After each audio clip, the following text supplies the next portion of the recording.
Drugs గంజాయిపై ముప్పేట దాడులు.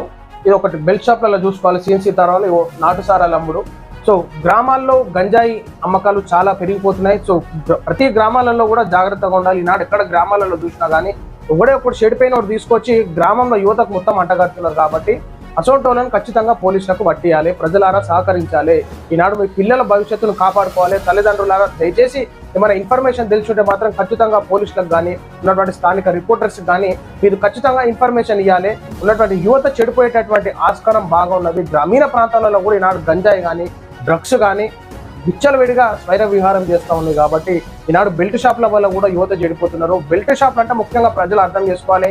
Wine షాప్లకి వెళ్ళి తీసుకొచ్చి వీళ్ళు అమ్ముతారు, తప్పేముంది, దొరకలేదు, పొద్దుగాల దొరకదు, రాత్రి 10 గంటలు బంద్ అవుతుంది. కానీ దాంట్లో కల్తీ మద్యాన్ని యాడ్ చేసేసి ఈనాడు చీప్ లిక్కర్ని బ్రాండెడ్ దాంట్లో వచ్చి సో ఈ విధంగా కల్తీకి పాల్పడుతూ ఉంటారు. సో దాంట్లో కొన్ని కెమికల్స్ మిక్సింగ్ అయితే ఉంటాయి. కాబట్టి సో నాసి రకమైనటువంటి సరుకును తీసుకొచ్చి బెల్ట్ షాప్లలో మిక్సింగ్ చేయడం జరుగుతుంది.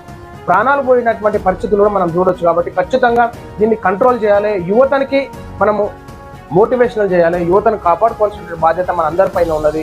సో ఈ యొక్క గంజాయి కానీ డ్రగ్స్ కానీ మాదక ద్రవ్యాల వ్యవహారం గ్రామీణ ప్రాంతాలలో స్వైర విహారం చేస్తుంది. కాబట్టి ఖచ్చితంగా కంట్రోల్ చేయాలి.